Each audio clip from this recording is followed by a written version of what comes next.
Muito bem, chegou a hora de falar de filmes, muitos filmes, e neste episódio inédito, o Dé vai lacrar porque dessa vez ele viu todos eles. Quase. Assina o canal, acione o sininho porque vamos sim adentrar na treta. Isso mesmo, meus amigos, já deixa o seu like, já assina o canal, já deixa seu comentário aí, porque hoje esse episódio é inédito. O Dé viu todos os filmes que a gente vai comentar aqui, porque... Quase. Faremos uma lista, uma gigantesca lista. Lisca? Eu falei lisca? Lista? Lista! Uma lista com 20 filmes ou 25 filmes que completam 25 anos neste 2025. Olha que bonito, que bonito. Por favor, dê seus E não deixando de lembrar que você pode ser membro da Vigília Nerd aqui, participando do nosso grupo. Esse grupo especial, de grupo VIP, Grupo VIP, né, VIP.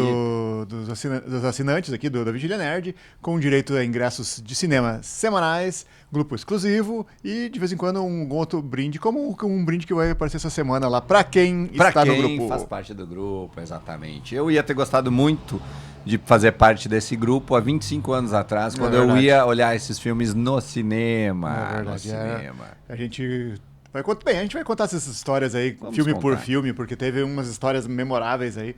E também, se você tem alguma história memorável aí sobre como foi assistir esses filmes naquela época, que a gente não precisava assistir, não tinha o benefício de assistir em casa, não né? tinha streaming. E que a gente fazia caravanas e movia montanhas para assistir esses filmes aí. Ia na locadora, pegava 5 filmes. Então, né? conte a sua história. Conte a sua história nos comentários também. Mas eu estava falando dos membros da nossa grupo VIP. Do grupo VIP aqui. Tem aqui até embaixo também um link para você assinar o apoia.se/vigilianerd, onde tem lá todos os benefícios, todas as opções. As benesses. Então, todos vai ali e assina, benefícios. porque agora você vai receber também esse vídeo aqui no canal, lá quando estiver pronto, com antecedência, né? E a gente vai falar, então, dos 25 anos desses filmes aqui, que são filmes memoráveis. Tem filme aqui que está na minha lista de top 5 da vida, né? Boa. Um desses filmes que a gente vai falar logo logo é o filme que eu mais assisti na vida. Eu vou dizer qual é, então. X-Men, o filme. Esse aí não tem erro, né? Não tem erro. Pra mim foi muito marcante, assim, quando foi praticamente o boom das histórias em quadrinhos invadindo o cinema, né? Principalmente um filme de super equipe que nunca teve, ou que os que tiveram anteriormente não foram... Não vale nem a menção. Não valem a menção, né? A gente teve um filme da Liga da Justiça Mequetrefe nos anos 90 que... era aquele filme que dava aleatoriamente no cinema em casa, no SBT. E eu lembro que a primeira vez que eu vi a propaganda, o que? Filme da Liga da Justiça na sessão da tarde, eu não conheço esse filme. E aí aparecia aquele petardo do cinema trash junto naquela telinha. Enfim, falaremos, quem sabe, um dia dos filmes trash de super-heróis aqui no canal. Mas estamos falando de X-Men, o filme, provavelmente também um dos filmes que eu mais assisti também na vida. E que lá pela nossa adolescência, início da vida adulta, eu matei aula pra ir assistir. Essa história é boa, Essa história é boa. Quer continuar contando? Vou contar. Eu continuo. Então, a gente vai complementando aí. Na verdade, né, eu sempre fui muito influenciado por esse cara aqui que tá do meu lado. E, puxa vida, não é o Wolverine, é o Dé mesmo. E, puxa vida, a gente lia os quadrinhos, a gente tava naquela vibe dos anos 90, 97 ali, aquele boom do Todd McFarlane, daqueles grandes artistas da Image, né? Então, tava naquele boom de quadrinhos e a gente sempre especulando, revista Wizard, né? Revista Wizard especulando os elencos. O que a gente vai ter, quem pode ser. Revista Herói também, Revista Herói. E aquela fase ali do final dos anos 90 ali, no Brasil estava sendo publicada a melhor fase dos X-Men, a última melhor fase dos X-Men, que depois virou uma bagunça, né? Que é a fase final do Jim Lee com o Chris Claremont, né? Que é a fase que inspirou muita gente aí que adorar os X-Men. Fase de ouro dos X-Men. E que eu adoro também. Antes do Jim Lee também, é a melhor fase dos X-Men de todos os tempos. não tenha dúvida que, por enquanto, até hoje, depois disso, não teve outra melhor fase. Então, a construção de toda a fase dos X-Men melhor, a introdução de vários personagens, vários elementos do que os X-Men são hoje é nessa fase. Então a gente tava assim com os nervos à flor da pele quando foi lançado esse filme, né? E tanto porque é bem controversa a história do lançamento desse filme, né? Não sei se tu lembra bem. Da história do lançamento, não. Realmente não. Mas eu lembro que a gente tava lá, o Dé, por exemplo, matou o trabalho e nos levou de uma cidade no interior do Rio Grande do Sul até a região metropolitana, onde o filme estrearia. Olha ali, numa casa Cinemark, olha o jabá aqui gratuito. E, sei lá, foi provavelmente tipo, a primeira vez que eu entrei num Cinemark. E também não tinha lançamentos de filme como a gente tem hoje, assim, tipo, à meia-noite, como teve os dos Vingadores, exato, né? Foi tipo 2 da tarde a primeira sessão numa quinta-feira. E não tinha ninguém no cinema, não tinha ninguém, só nós. Né? A gente achando que ia chegar lá e ia estar lotado, né? E não tinha, né? Então foi realmente uma grande caravana do interior até a região metropolitana para assistir o filme a primeira vez. Mas o que eu queria falar das coisas desse filme aí, né? É que ninguém tinha noção do que como estava sendo feito esse filme, né? Teve poucas pessoas que viram fotos antes de ser lançado por revistas que nem a revista 7, que a gente tinha assinatura e tal, né? E Bryan Singer, todo mundo gostava do diretor pelas coisas que ele tinha feito antes, né? Mas o próprio Bryan Singer não sabia quem eram os X-Men, né? Acho que foi um dos roteiristas de Tom DeSanto, não me lembro qual deles, David Hayter, que falou que conhecia, que apresentou pra ele, e ele não... que super-heróis, que homem que solta raio, que homem com garras, que é isso, que besteira. E daí deu o contexto todo que os X-Men representam as minorias, né? E aí o Bryan Singer entendeu e quis comprar o filme, né? Exato. Ele comprou o filme e a história e a metáfora que ela conta, né? Tanto que ele fez também o filme 2, né? Exato. E aí depois começou daí depois ele fez o Superman, e aí fez alguns filmes, e depois teve vários problemas e foi cancelado. Foi cancelado. Muito recentemente cancelado. Antes da estreia até do Bohemian Rhapsody, filme que ele rendeu o Oscar, né? É bizarro, né? Porque ele ganhou o Oscar e sumiu do mapa, né? Então, coisas da vida, voltas que a vida dá, né? E aquela época a gente não tinha, como tu falou, um filme de supergrupo, né? Como veio a ser depois os Vingadores, mas que foi contado pouco a pouco, primeiro dando os personagens. Ali já eram todos reunidos, né? Então, contar um pouco da história do Wolverine, um pouco da história da Vampira, um pouco da história do Ciclope, um pouco da história do Charles Xavier. Então foi um poder de concisão ali para conseguir casar todos esses personagens numa trama contra outros personagens também, né? E tirando o Patrick Stewart e o Ian McKellen, nem os outros atores eram todos desconhecidos, né? E aí apareceu o menino Hugh Jackman aí, que se beneficiou do menino lá do... Douglas Scott. Missão Impossível lá, que se machucou lá, né, que não poderia fazer, e aí ele foi beneficiado, e aí tá um super astro que já concorreu ao Oscar e tal, então foi catapultado aí pra ele pra deve Hollywood. a vida a esse filme, com certeza. Com certeza. Mais algum filme aí que tu te lembra, assim, de memória fresca, de 2000, do ano 2000? Do ano 2000, não, mas falando... falar mais de X-Men? Mais uma coisa de X-Men. Que também foi, eu falei antes na abertura ali, é o filme que eu mais assisti na vida, e não sei se já não chegou a terceira casa a terceira casa quantidade decimal.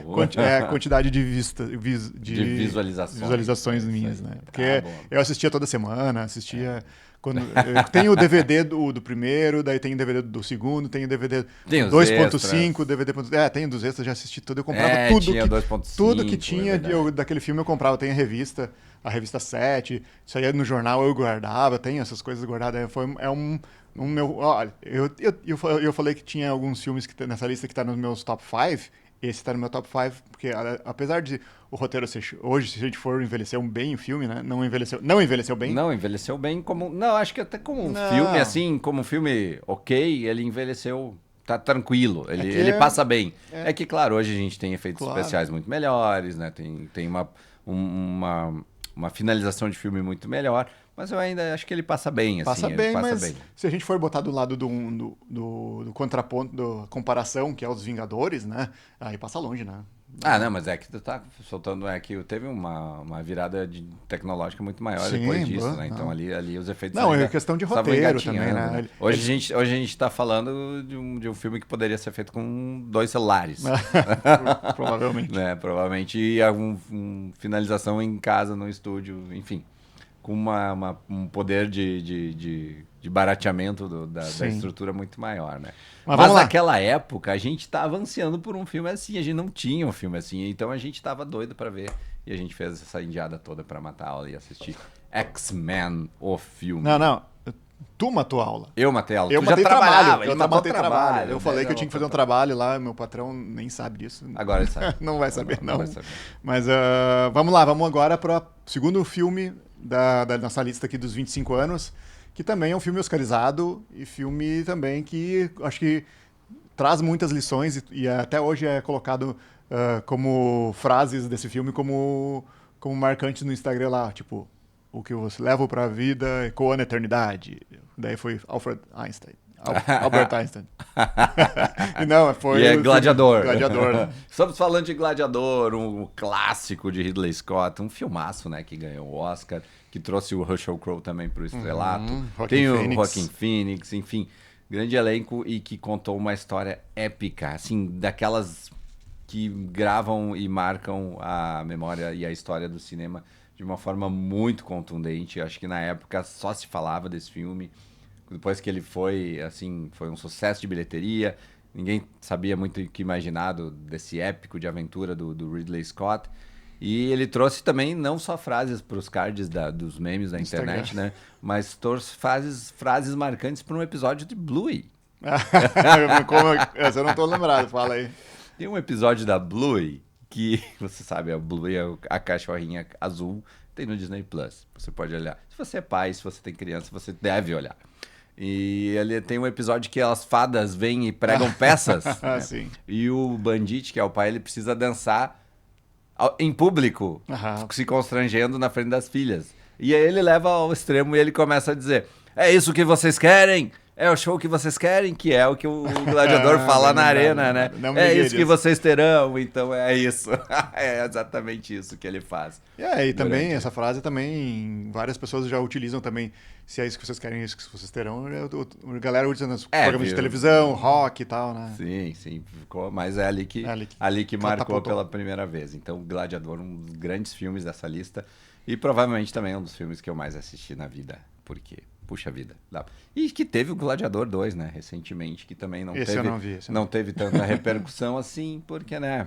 Aquela remodelação de filmes que eles dão uma reconceituada e tentam repor aí. Enfim, ganhar dinheiro, né? A indústria. E a gente nem falou, né? Mas também do X-Men 1 a gente viu um grande remake, um grande review, um grande homenagem em Deadpool e Wolverine, né? Porque basicamente aquele elenco do X-Men 1 tava ali junto, né? Pelo menos os mais aleatórios. Mas também vai ter o Doomsday aí também, que vai já... Eles vão voltar, olha aí, né? cara, então, 25 anos depois. Não, 26 anos, porque esse já vai ser mais, né? Porque a gente vai ter o James Marsden, a gente vai ter a Rebecca Romijn, a gente vai ter o Patrick Stewart, o Ian McKellen, e também daí... Provavelmente o Hugh Jackman vai estar. O Jackman, eles botaram naquelas cadeiras lá da revelação dos irmãos Russo lá, eles botaram os que estão certos, mas tem mais que pode aparecer. Tem, e também o nosso amigo, ainda. O nosso amigo noturno lá, esqueci o nome do ator. Alan Cumming. Alan Cumming também, que é do 2, né?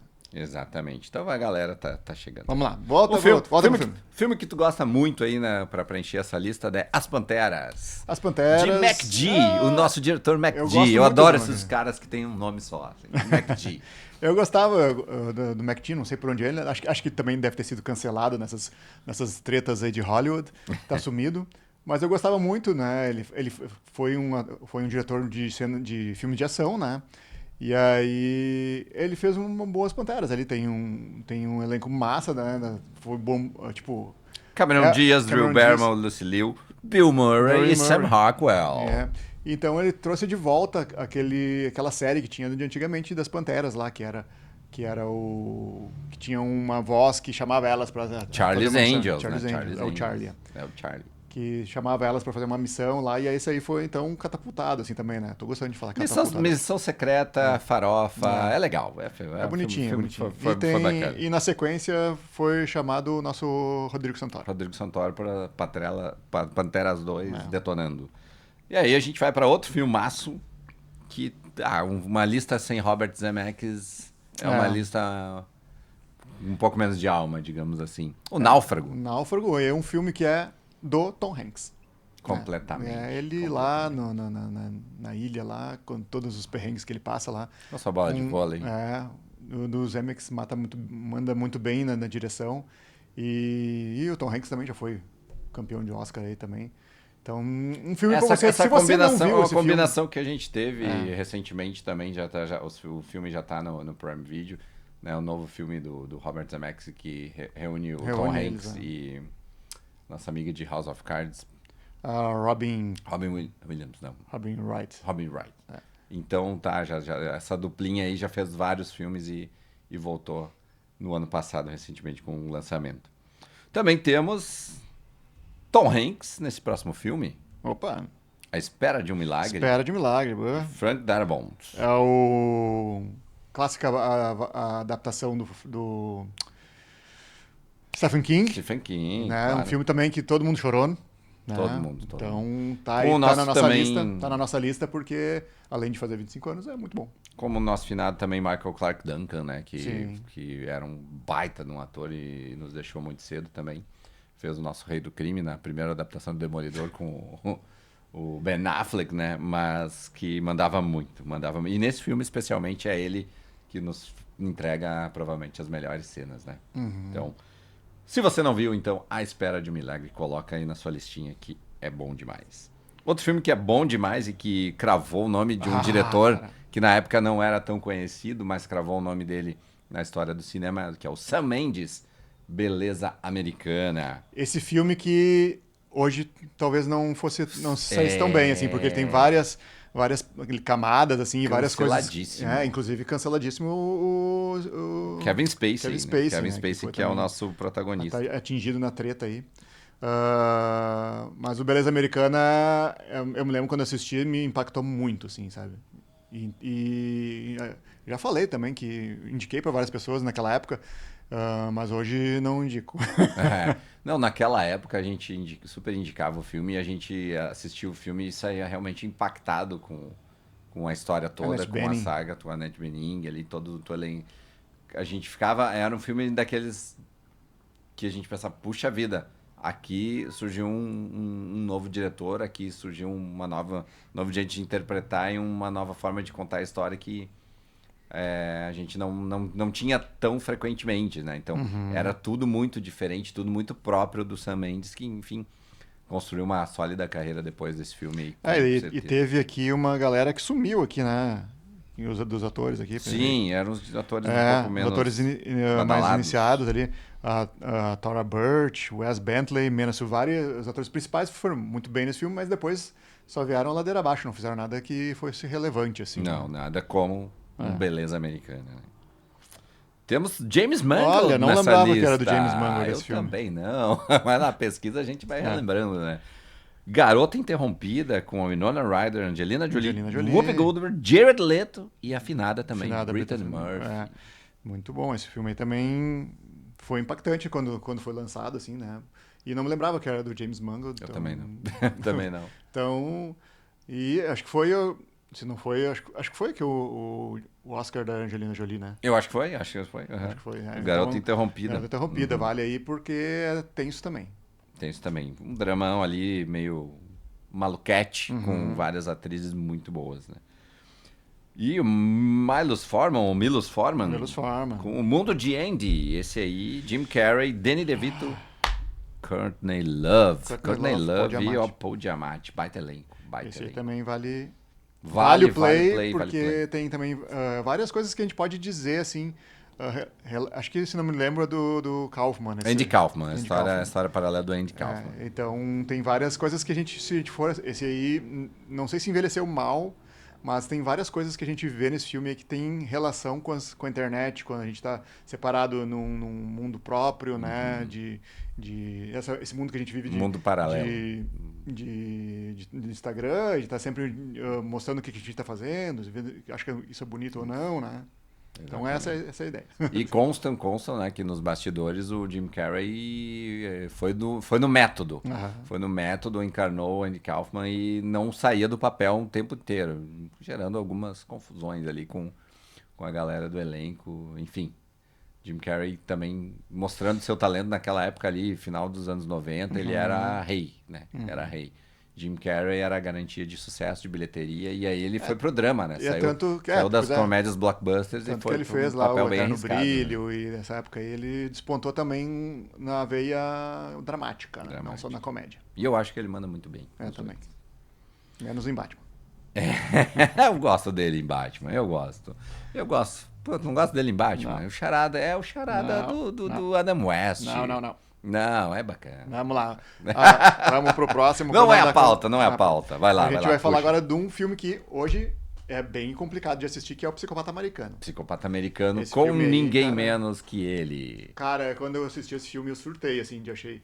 Meu Deus, não me lembro de ter, naquela época, assistido um filme tão violento, assim, né? Violentíssimo. Violentíssimo. E trouxe aí o nosso Christian Bale. Christian Bale na sua melhor forma. Catapultou de novo ele. E olha que legal, né? A gente vai relembrando, fazendo a pesquisa e relembrando, né? Mas tem Jared Leto e Willem Dafoe nesse filme. Eu não me lembrava disso. É muito louco, né? Muito Eu louco. me lembro só do... E o Reese Witherspoon. Eu só me lembrava do Christian Bale ensanguentado. Não, loucaço e fazendo... E tem memes dele caminhando, assim, como se nada tivesse acontecido. Cara, era um psicopata mesmo, né? O cara era muito psicopata, bonzão, assim. O cara é bonzão. Bom em tudo, playboy, né? Muito bom. Acho que é ali que eles viram que ele podia dar um bom Bruce Wayne. Talvez. Pode ser. Playboyzão. A Fuga das Galinhas. Esse é classicão, Tinha que ter uma animação aí, né? E ainda mais uma de stop motion aí, pra garantir. Que tá até hoje, né? Tá até hoje. Hoje, acho que meio que de 2 em 2 anos eles lançam uma coisa na Netflix ali com relativo ao mundo, ao universo do Chicken Run. Ele é, na verdade, um remake do filme lá do Steve McQueen. Sim. Que ele também fuga de alguma coisa, assim. E aí, é muito divertido esse filme, porque põe a gente dentro do galinheiro tentando fugir, daí põe as galinhas lá, tem um galo... E funciona super bem, porque esses dias eu olhei com os meus filhos também, então eles olharam todo filme.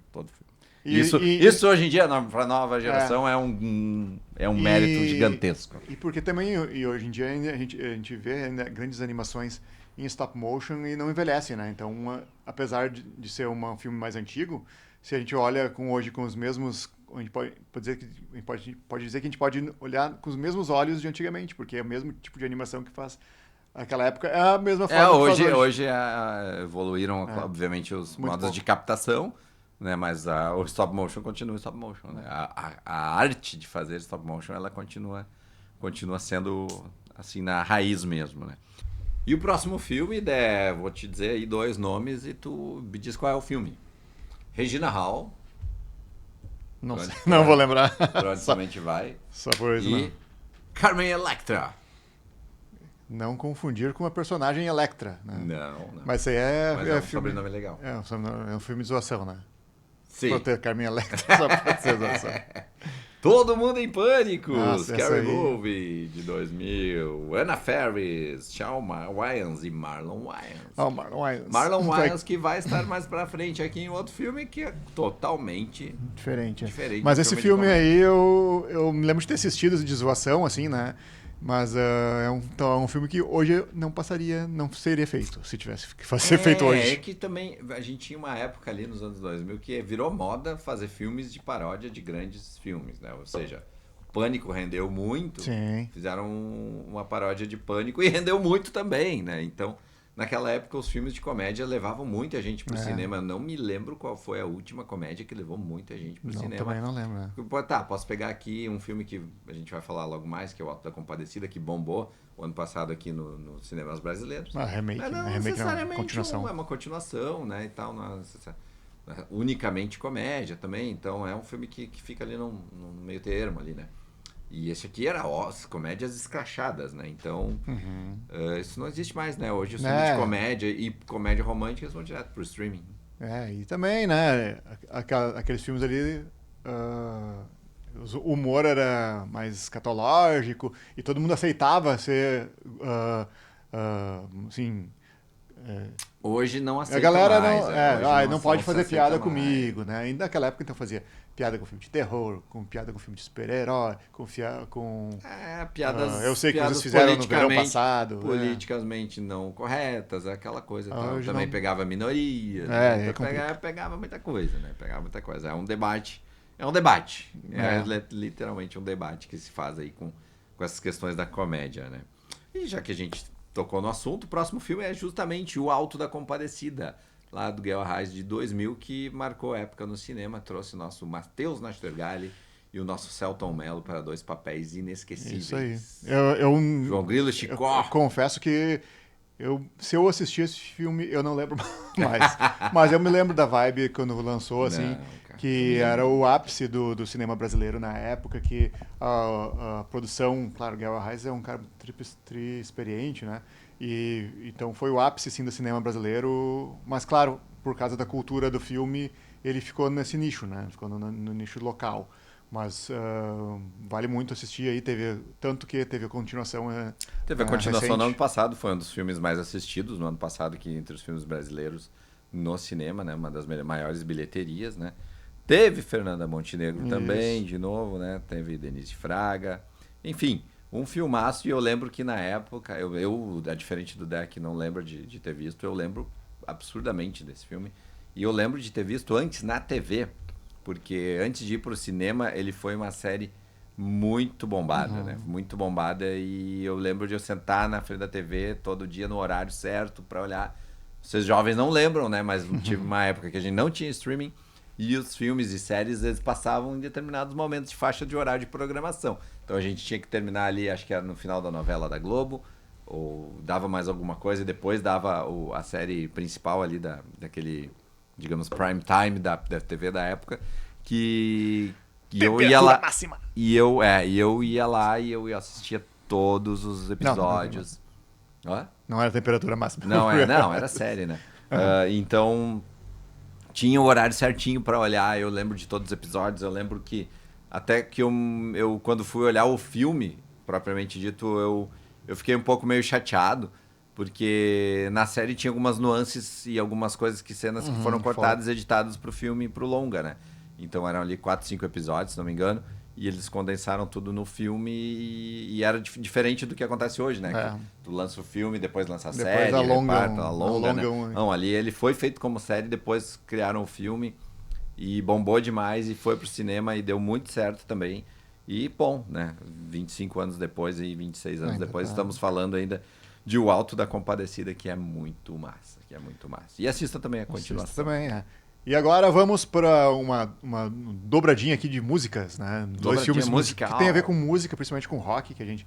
Aí tá o Robson aí de Halloween aí, curte bastante aí Som rock pesado, and roll, um somzinho pesado. Não necessariamente... O rock pauleira. Não necessariamente Alta Fidelidade, que foi um dos filmes que alavancou o nosso John Cusack, né? Irmão Todos os filmes aqui alavancaram alguém. Nosso irmão da Joan Cusack, que também é outra atriz legal aí. Então, o nosso Alta Fidelidade, que fala mais de música em si, né, e vale a experiência, porque naquela época a gente vivia a prática de ir numa loja, de uma conversar locadora, sobre música, né? Exato. Né? E hoje em dia... Era um evento, né? Era um evento social, né? Tu ir para uma locadora, uma loja de discos. Hoje em dia... Existem lojas aí, mas são mais nichadas. E as pessoas ainda vão, né? Mas é bem mais difícil, complexo, bem mais complexo, né? Mas era isso aí, então. Direção do Stephen Frears, né? Com o Jack Black. Jack Black. Acho que foi também um dos filmes, os primeiros filmes do Jack Black, né? Alavancou a carreira do Jack Black. Alavancou a carreira do Jack Black. Mas então fica aí o nosso Alta Fidelidade do livro também. Não vou lembrar o nome do autor do livro, mas é um livro relativamente... E bom quanto o filme. Originou depois uma série, né? Eu acho que o ano passado ou retrasado com a Zoe Kravitz. Né? É muito boa a série, também tá no Star. Se não me engano, no Disney Plus. No Disney Plus, Star Plus é Disney Plus. Que vale muito a pena, E depois temos quase famosos também. Mais um Famous. Almost Famous aí, o filme que também alavancou o nosso Cameron Crowe. E também vários atores bacanas ali nesse filme aí também, que é que ele conta a história do próprio Cameron Crowe quando ele foi ser um repórter cobrindo uma turnê de uma banda, né? E aí a gente especula aí que era Led Zeppelin, né? Que era Led Zeppelin. Ele não podia falar, não podia usar os nomes todos certos, porque ele conta histórias ali que são histórias icônicas do rock. Do underground, da história do rock mundial, né? E que eles não podia meio que comprometer as pessoas, né? Então ele faz uma nova banda, ele bota ali a Stillwater, né? Que tem o Jason Lee como vocalista, né? Tem o Billy Crudup, né? Tem o elenco, tem a Kate Hudson, tem a Anna Paquin também, né? O Patrick Fugit, que faz o próprio Cameron Crowe, que o protagonista desse filme é o próprio Cameron Crowe, na pele do Patrick. E, cara, é um filme gostoso demais de assistir. A trilha sonora incrível. É incrível a trilha sonora. Tem a Frances McDormand, né? E, puxa vida, o cuidado, né? Tu vê o carinho com que ele tratou todos os temas ali, as bandas, aquelas entregadas. Tem entregadas fantásticas ali, que denunciam o que acontecia na época, no grande, assim, ali no backstage, no ambiente do rock mundial, né?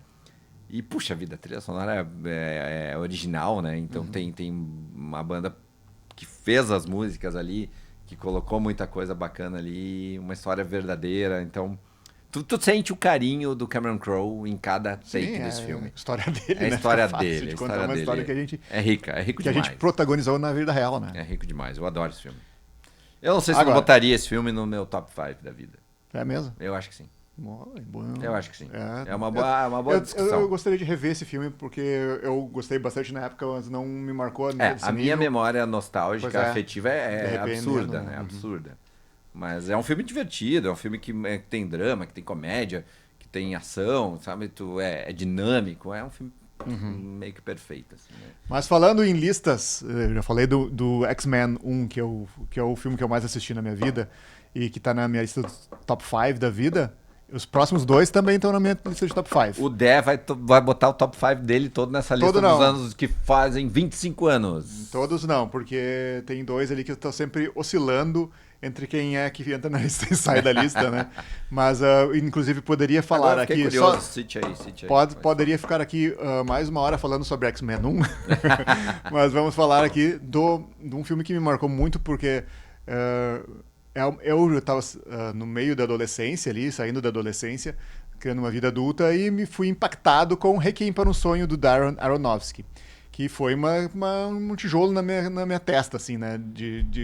Sobre vícios, e claro, a direção muito apurada dele foi o filme que alavancou ele. Que alavancou ele mesmo, né? Foi a porta de entrada, né? O filme de estreia do Darren Aronofsky, que marcou a época. E marcou o estilo dele de cinema, né? Porque hoje a gente assiste os filmes que ele faz, ele tem esse estilo dele. É uma coisa que muitos artistas têm, mas nem todos têm, né? Tu bater o olho e saber que aquilo é daquele artista. O Darren Aronofsky tem. Ele tem a estranheza dele, a edição dele, a dinâmica dele. Tu bate o olho, tu sabe que é Darren Aronofsky. E tudo começou aqui com o Requiem para um Sonho. Com Jared Leto no elenco e a Jennifer Connelly espetacular. Jennifer Connelly super lindíssima, né? E também a direção... Ellen Burstyn, claro, ela que carrega o filme, né? A direção... O talento dele para dirigir esses atores, tipo Marlon Wayans.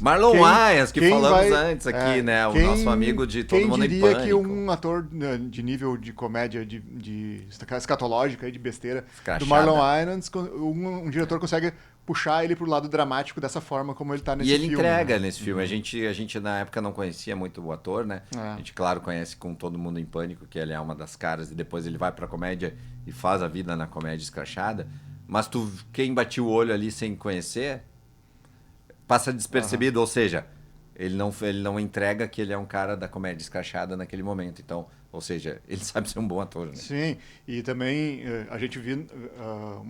O bom ator foi meio forçado, né? Mas ele sabe ser um ator. Falando do Darren Aronofsky, da forma que ele dirige também as cenas nesse filme e também nos próximos filmes dele, E eu me lembrei de uma cena agora do filme que a gente assistiu recente, que foi do Superman do James Gunn, que tem uma cena que é a lá Darren Aronofsky, quando que ele tá fazendo acho que é uma queda de uma coisa e corta pra uma outra cena que é nada a ver, assim, sabe? Tipo, cair num copo, um comprimido num copo, assim, tipo, a queda nunca foi num... Sim. Essa é a lá Olha, Darren eu não Aronofsky. queria falar, mas Austin Powers usou esse recurso também.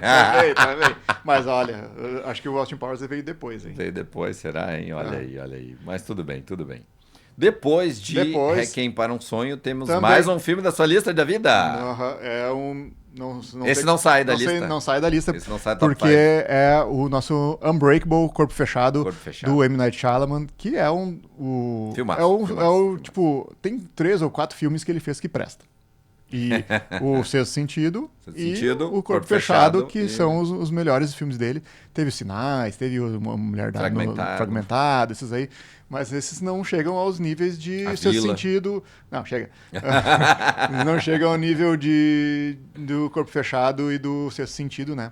Não, também porque esse filme é talvez um filme definitivo sobre super-heróis. É o filme definitivo sobre super-heróis. Ninguém, quando foi assistir esse filme no cinema, sabia que era um filme sobre super-heróis ou sobre quadrinhos, né? Então ele entregou ali muito do que a gente gostava na época, né? Do cara ser fã de quadrinhos, de o cara seguir um personagem e de um ator como Samuel Jackson ali entregando na sua fragilidade toda a nuance de ser um vilão, né?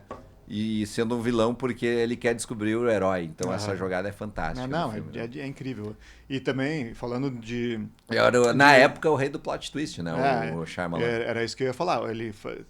Sexto Sentido e o Corpo Fechado é uma das coisas que eu mais gosto, é o plot twist, né? E talvez sejam... Claro, tem Psicose e outros filmes também que tem plot twists incríveis, Interestelar. Então, mas se você acredita que o M. Night Shyamalan é o rei do plot twist, põe aqui no comentário. E também, se você acha que não, por qual o filme que tem o melhor plot twist, põe aqui pra gente falar. O melhor plot twist da história do cinema? É uma boa pergunta. Vamos trabalhar nisso. Depois dessa obra-prima aí do cinema dos anos 2000, nós vamos para outra, ainda melhor, que é Cara, Cadê Meu Carro? Esse aí eu divertido confesso demais. que eu assisti uma vez, achei muito engraçadinho, mas nada que me... porque eu assisti quando eu era adolescente. A minha fase era esse filme, assistir, curtir, Ashton Kutcher, Sean William Scott. Tem a Jennifer Garner também ali no elenco. Disso. E, puxa vida, ele tem assim 2, 3 frases que marcaram a minha adolescência, que a gente brincava toda hora com os amigos ali, que vale muito a pena. É nonsense total, é uma bobajada. Mas era uma bobajada que a gente curtia bastante. E também é o filme que alavancou Ashton Kutcher. Não, ele fazia The Seventh Show. Não, mas a Jennifer Garner, sim. Mas é um filme que me escapou, assim. Não. Eu botei aqui de zoação mesmo. Porque... Mas é um filme que tá comentando 25 anos aí. 25 anos. Cabe na lista. E para encerrar a lista, vamos aí com Michael Douglas, Catherine Zeta-Jones, Don Cheadle, Benício Del Toro. Boa, hein? Esse... Estamos bem, né? Esse também alavancou esses... Alavancou todas as... Michael Douglas não, mas o Steven Soderbergh... É o ano ali, né, do Steven Soderbergh, anos 2000, porque, se não me engano, nesse mesmo ano ele lançou o Erin Brockovich. Não lembro. Mas vale a menção. Com a nossa amiga Julia Roberts, que ganhou o Oscar, enfim. Ganhou. E ali ele se lavou de estatuetas. Ele tem uma cinegrafia bem mesclada, assim, entre coisas boas e coisas ruins, mas as coisas boas que ele faz são muito boas. É verdade. É um cara que depois de um tempo ele meio que oscilou com muitas outras produções, ele saiu um pouco do mainstream, assim, mas é um cara muito competente que faz um cinema muito legal. Que um cinema regular dele, mediano, do Steven Soderbergh, é um filmaço hoje em dia. Né? A gente tem grandes caras assim, que não precisam fazer uma obra-prima, subverter todo o gênero, enfim. Mas quando ele entrega um bom filme, Feijão com Arroz, ele consegue ser melhor que muitos filmes atuais, né? Então o Steven Soderbergh tá nesse time aí. E é um filme de polícia, né? Um filme de contra tráfico de drogas. Tem várias histórias sendo contadas em paralelo. É um filme que ele usa muito desse subterfúgio de vários personagens e várias subtramas para contar uma trama maior. É bacana esse filme. Embora ele, quando entrou nesse Oscar dos 2000 ali, ele tava meio como azarão. Ele não era um filme super cotado, né? Então, foi uma coisa bem, bem surpreendente na época. Então, fica a dica também de Traffic, dos anos 2000, de Steven Soderbergh. E fechamos a lista. Tem mais... Vamos ver quais são os filmes que entraram no teu top 5 da lista ali. X-Men, Requiem para um Sonho e Corpo Fechado. É. Então, do teu top 5, 3 são dos anos 2000. 3 Olha são aí, desse ano aí, ó. É que também, né? A gente... O pessoal sempre diz assim, que tem anos que foram os anos incríveis, os filmes mais formidáveis, né? Do cinema. Teve, acho que foi 83 ou 86 que teve 99, Star Wars. se não me engano, 99 tem com o Seven, né? Se não me engano, o Seven, 98, 99. Matrix, né? Então teve... Então, pra mim, esse ano ali foi, sem dúvida, né? X-Men, Corpo Fechado e o Requiem para um Sonho. E se você quer saber quais são os outros dois, me pergunta aqui no comentário que eu vou falar. Pergunta aí. E eu faço um vídeo sobre isso. Saber não também. vou falar. Eu tô curioso, não vou falar no vídeo. É que esse aí oscila um pouco, alguns... Vamos fazer o próximo vídeo, então, aqui vai ser top 5 filmes da vida e a gente vai acabar com esse mistério aí. Tá bom. Porque eu fiquei curioso também agora. Se você quer saber... Dessa lista aí, eu comentei do Quase Famosos, né? Eu acho que eu fico com Quase Famosos e eu teria que dar uma pensada mais profunda aí de quais são os filmes da minha vida. X-Men talvez colocaria, mas... Enfim, mas é que não é tipo de melhor filme não, feito é filme pelo cinema. Marcou, é o filme que marcou a vida. Marcou por algum motivo. Não, porque se a gente for fazer uma análise aí mais rebuscada do cinema, provavelmente do que revolucionou, dessa lista ali, aí, pra mim... Aí entramos em outros debates, né? Mas tem que ser o filme da vida do cara, né? Isso aí. Da vida do cara. Essa vai ser a próxima lista, então, aqui no canal.